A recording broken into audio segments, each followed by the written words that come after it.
Facebook's new Metaverse is relentlessly horrific. On October 28, 2021, Facebook released a video revealing their new name, Meta. In the video, Mark Zuckerberg describes Facebook's new augmented reality, a reality where you can be whatever you want to be, where you can be seen how you want to be seen, where you can escape the clutches of your atomized, transient, lonely life. Where you're in the experience, not just looking at it. And we call this the Metaverse. The video was cringy and dystopian, people memed it, so it was a joke, and then we all moved on. Little did we know, we were already in the beta version of Metaverse. In 2021, it was calculated that the average American spends 5 to 6 hours a day on their phone, and another 4 hours on their computer. That means if you sleep 8 hours a day, you spend almost double the amount of your waking hours in the virtual world than you do in the real world. But what about the other 6 hours of your waking day?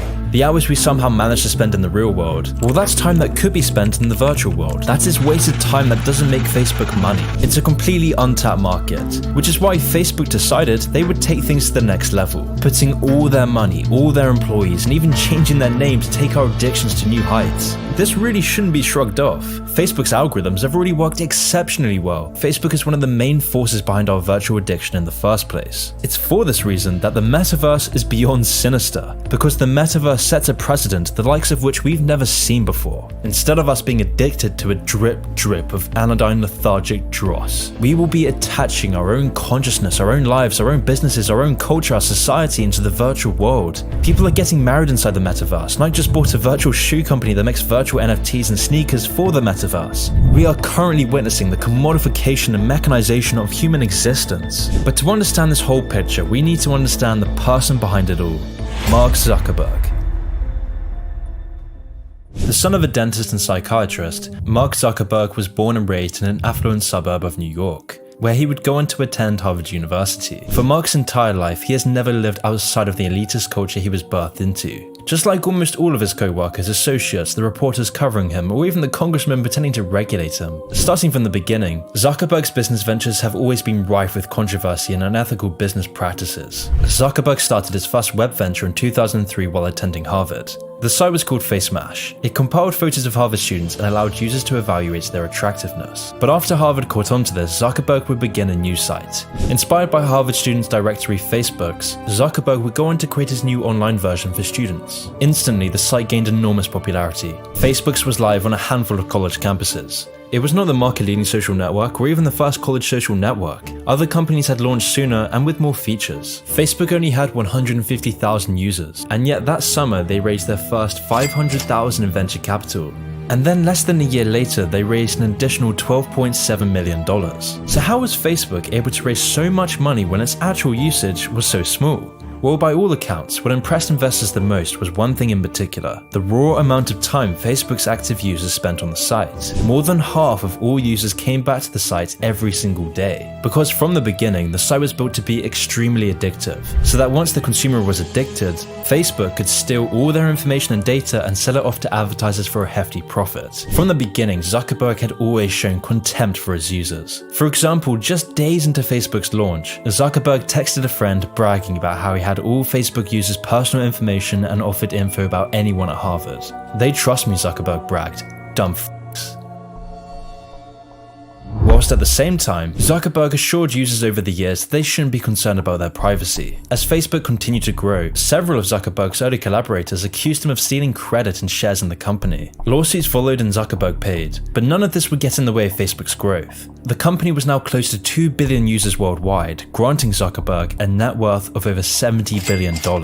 And as is always the case, Zuckerberg, like every other Silicon Valley titan, never gets high on his own supply. Instead, Zuckerberg values his own privacy. He lives in a secluded 750-acre mega mansion in Hawaii, which is secured by a 6 feet surrounding wall. And in his Palo Alto house, Zuckerberg bought 4 adjacent houses at the price of $30 million just to serve as an extra privacy buffer. And when Zuckerberg does go online, his webcam is covered with masking tape, because Zuckerberg doesn't trust technocrats like himself.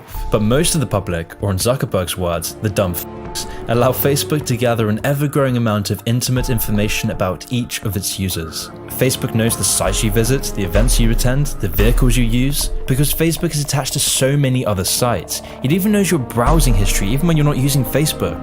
Facebook is like a leech that's life force depends on sucking all your information and privacy away from you. By synthesizing this information, Facebook's algorithm can make astonishingly accurate assumptions about your life. It can know your assets even if you've never mentioned a word about money, wealth, or your investments. Facebook's facial recognition software is now so advanced that it can detect users and uploaded photos even if the user hasn't been tagged. Because this is the core of Facebook's exponential growth. This is where the real money and wealth behind Facebook lies. Facebook serves as the ultimate hub for advertisements. Its algorithms work to create the most finely tuned ad pictures in history. Facebook's success is predicated on how long it can addict the user, which they can then sell off this engagement to advertisers. And the company has been insanely successful at doing that, with roughly 200 million Americans and Canadians using the app every day.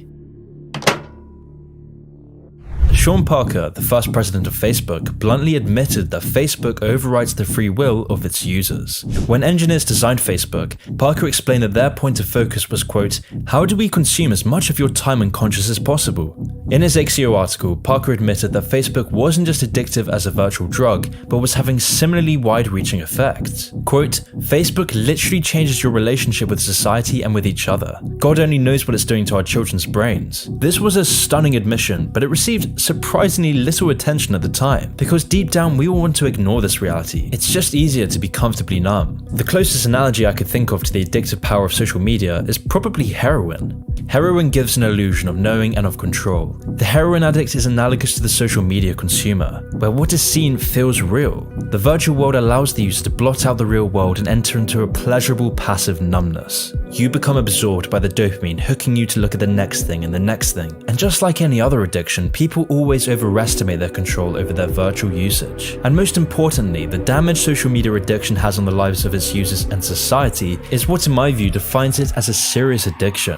And just a few months ago, Frances Haugen revealed Facebook is ripping apart the social fabric of how society works, and science agrees. A 2017 study in the American Journal of Epidemiology found that the use of Facebook correlated with declining psychological and even physical health. The more time spent on Facebook, the worse the user's mental health. And Facebook's other app, Instagram, is even worse. A 2017 study by the British Royal Society for Public Health discovered that Instagram was the most damaging social media site, causing loneliness, anxiety, and depression.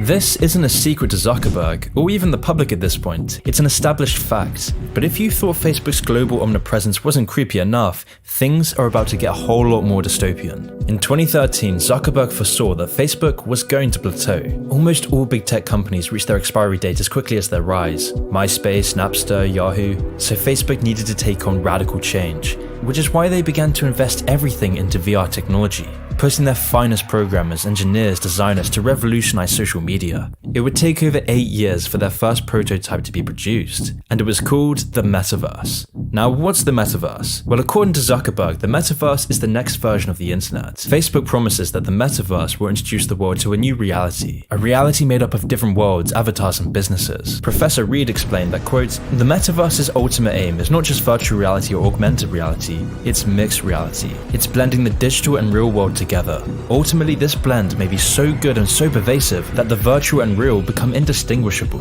And the market for that is gigantic. Whoever controls it will basically have control of your entire reality." Our minds have already been jacked into the system. That your phone is already an extension of you. You're already a cyborg. Most people don't realize they are already a cyborg.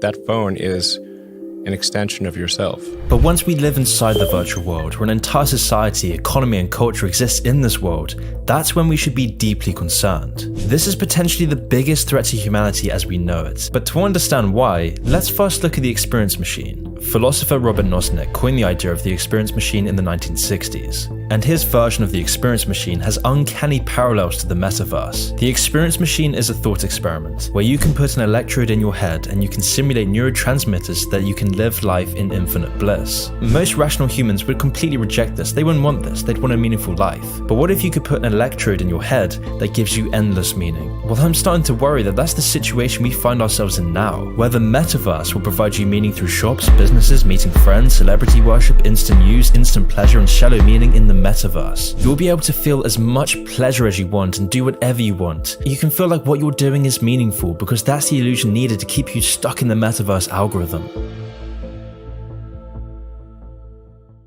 This is all very real, and as we go into the year 2022, we're already a culture that's being ripped apart by the bliss machine in our pockets, because we're a culture that has lost faith in itself and offers nothing but empty, meaningless nihilism, a neoliberal dystopia that indoctrinates young people to shun authenticity, community and family in pursuit of vapid consumerism and escapism, where we're so numbed on social media that for us to feel anything, we have to find the most absurd forms of escapism, where everything is so fake and empty inside that we have to live vicariously through other people's stories just to feel anything, where we no longer have a sense of belonging, with our only destiny to be atomized and alone, embroiled in debt, no savings and no money, living in decaying dystopian megacities that are littered with piles of oozing feces. Unable to afford a standard of living that provides us with basic dignity or privacy. A generation of atomized, desperate, lonely losers whose only way of addressing their pain of isolation is to be absorbed by the virtual world. A virtual world that strips us of privacy, freedom and authenticity. So long as our culture continues to offer nothing whatsoever of substance, authenticity or meaning, nightmarish trends like the Metaverse will only continue to proliferate. And the sad fact is the majority of us will jump in without a second thought,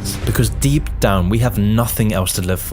And when the majority of people go into the metaverse, that leaves only a small segment of the population who remains outside of the metaverse, who are further ostracized from their friends and family. And of course, Zuckerberg knows this, and he wants this. He's the architect of this, because this allows him to become the prophet, the god of an entirely new reality, the creator looking over his population of dumb f***s, an increasingly narrow group of technocrat billionaires who have full control over the lives of the global population. A metaverse of socialism for the rich. This will serve as the catalyst for the greatest transfer of wealth in recorded history, where all our money and assets are artificially owned in a metaverse owned by technocrats, who have full control of the switch, who have full control of the algorithms that show you specially created feeds of dopamine hits that continue to shape how you think, how you feel, how you perceive the world. Algorithms that will control your friends, families, and the stimuli around you, which is a very worrying fact considering Silicon Valley is the biggest threat to the West's freedom of speech. For example, back in 2016, billionaire investor, PayPal co-founder, and Facebook board member Peter Thiel was one of the only Silicon Valley executives who donated to Donald Trump's 2016 campaign. Because of his donations, Thiel lost his seat on the board of Facebook on the grounds that supporting Trump was the equivalent of inciting violence. Ellen Powell, the key architect who turned Reddit into the cesspit it is today, explained, quote, "Giving power to someone whose ascension and behavior strikes fear into so many people is unacceptable. Trump's views," Powell wrote, "are more than just political speech fueled by hate and encouraging violence. They make each of us feel unsafe." So if Silicon Valley's billionaire class will publicly shame and cancel their own, what does this mean for the free speech of their consumers? I mean, we've already seen the purging of journalists, commentators, streamers, and even the President of the United States for saying the wrong thing. Just a few years and decades ago, we would never have accepted this excuse that silencing, firing, and cancelling people for their opinions was fine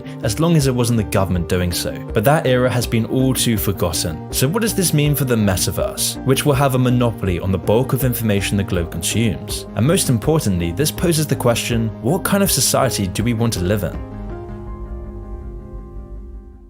The metaverse will grant the control of a new reality to a man who's already tearing up the fabric of society, sowing the seeds of distrust and hate across the world. And now he's the man who will dictate what you see and feel. But it is going to bother you because you're human, and I was human.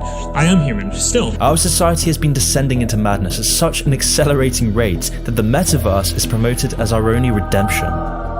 Promoted by Silicon Valley technocrats, the World Economic Forum, and our current plutocracy. Because not only does the metaverse give them more money, more wealth, more investments, but it also gives them unrivaled power. We're already seeing countries like China using dystopian social monitoring technology to control their population, where China is combining their health program and their social credit system to create a civilization code. A civilization code that gives people a civilization score that ranks them. A rank that the CCP uses to judge who gets to enjoy the benefits the state provides and who gets restricted and punished. 是已经被限制这个自由的出行了，就是订票啊，我们高铁和飞机都不行。我跟你演示一下，我们用这个 APP 来订票。现在是我们从重庆到西安，我们来订一张票，订一张过几天的票。And what does it say? 然后就显示那个出票失败，说我已经被法院依法限制高消费，限制乘坐 G 字头列车。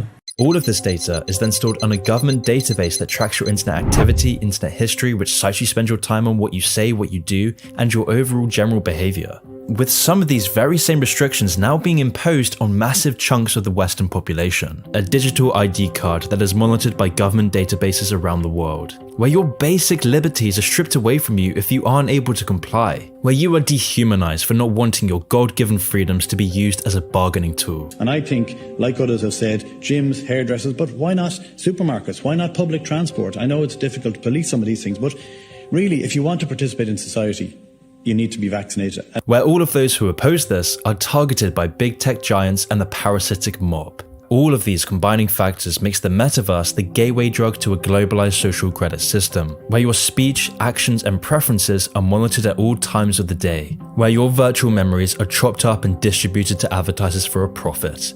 If this doesn't terrify you, I don't know what will.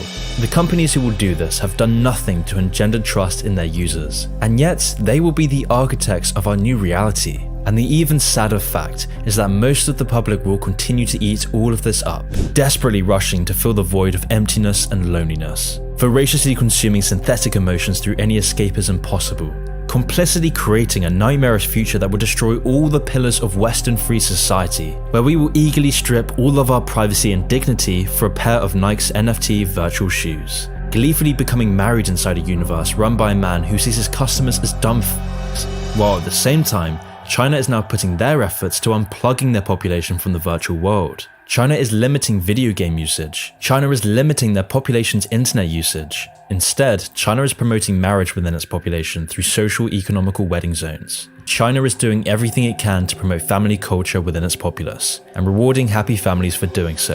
A stark contrast to the West, where single parenthood is now praised as a virtue, where marriage and happy families are seen as an oppressive force, where the metaverse is praised by the elites, where the metaverse is willingly eaten up by people so desperate to escape their own hellish reality, a reality that is no longer even real in itself, where everything we eat, everything we consume, all the facades, all the dystopian megacities, all the synthetic pills, reality, we haven't even lived in anything remotely real in years. And that's why only in a society like ours, where nothing is real, does virtual escapism seem like a utopia. Only in a sick society does a man like Mark Zuckerberg become a sanctified prophet, which is why the technocratic vultures are busy licking their lips.